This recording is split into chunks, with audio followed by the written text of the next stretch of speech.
and the whip of the minority party.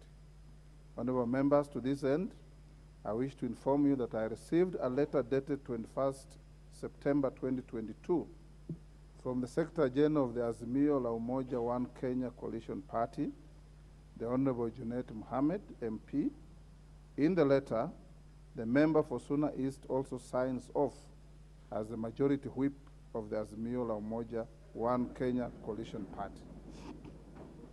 In a nutshell, honorable members, the letter conveys that at its parliamentary group meeting held on the 16th to 17th September 2022, the Azimio la Umoja One Kenya Coalition Party elected the following as its House leaders in the National Assembly. 1, the Honorable James Opio Wandai MP as the leader of the majority. 2, the Honorable Robert Mbui MP as the deputy leader of the majority. 3, the Honorable Junet Mohammed as the majority whip. And 4, the Honorable Sabina Chege MP as the deputy majority whip. Honorable members, I also wish to inform you that I received another letter dated 22nd September 2022 from the member for South Mugirango, the Honorable Silvanos Osoro Onyengo, MP. In the letter, which he also signs off as the majority chief whip of the Kenya Kwanza coalition, he notifies that in discharge of his role under Standing Order 119A7, the Kenya Kwanza coalition held its parliamentary group meeting on 16th and 17th September 2022 at Sawela Lodge in Naivasha and elected the following persons to the specified offices.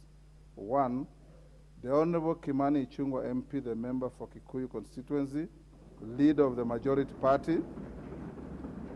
2, the Honorable Owen Baya MP, the member for Kilifi North constituency, deputy leader of the majority party. Honorable members, in this letter, the member for South Mugirango also attaches an excerpt of the minutes of the parliamentary group meeting and a list of members who attended the meeting signed by the attendees.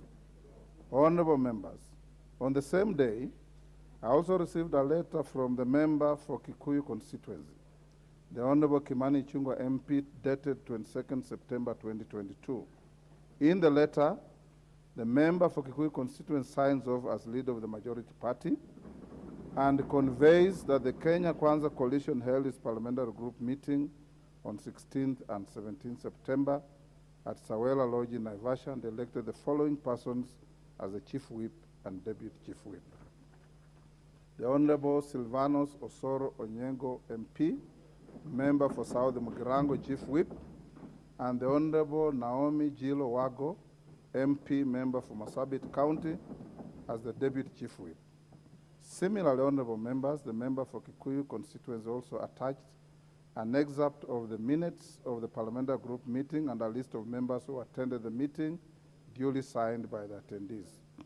In his letter to me, the member for Kikuyu constituency indicated that he was discharging his role under Standing Order 20A3A, which requires the name of the person designated as the majority party whip and majority party deputy whip to be communicated to the speaker by the leader of the majority party.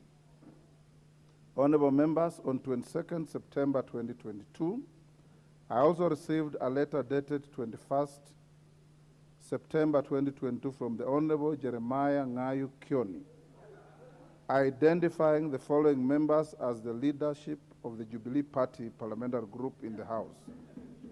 The Honorable Shurie Abd Omar MP, member from Balambala, as the leader.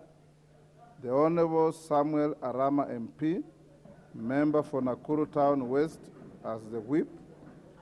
The Honorable Sarah Korere MP, member for Laikipia North, as deputy whip. And the Honorable Adan Kainan MP, member for Elders, as secretary. Can the members at the bar take their seats?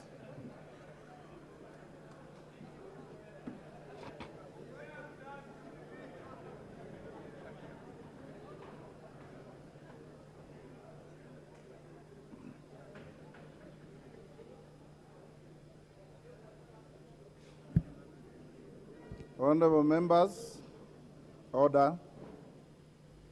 The distinguished immediate former member for Ndarakwa constituent signs over as Secretary General of the Jubilee Party, and in the letter, he also notes that Jubilee Party remains a member of the Azimio la Umoja One Kenya coalition.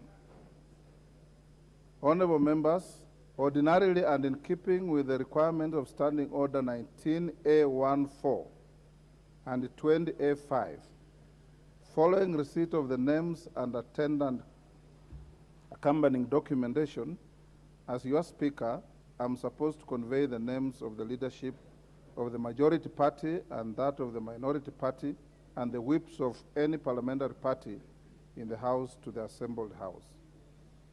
If the House is not sitting, the standing orders require me to notify members in the usual manner of Speaker's notification to all members. Honorable members, in this action, it is this action that subsequently sets in motion the next steps. In this case, the clerk would write to the leader of the majority party and the leader of the minority party, copying the respective whips, asking for the names of the 9 members nominated to sit in the House Business Committee under Standing Order 17(1)F. Thereafter, the clerk would publish the names in the order paper for approval by the House at its first sitting session, which would have been today. Honorable members, faced with these conflicting correspondences, you will agree with me that it is impossible for me and the clerk to discharge those requirements of the standing orders at this moment. You will also agree with me that from the foregoing, 3 pertinent questions arise at this moment. These are: 1, who is the bona fide leader of the majority party and who is the bona fide leader of the minority party in this House? 2, in absence of a House Business Committee, what business is to be transacted by this House for the next few days before the question of the leadership of the majority and the minority party is determined? 3, before the question of leadership of the majority and the minority party is determined, who is to move the business in the House and whose moving is ordinarily reserved for the party leaders? With respect to the first question, honorable members, I will reserve the rest of today's sitting to allow the House to address me on this matter so that I can make a reasoned retreat and ruling. So I can retreat to make a reasoned ruling and guidance to the House.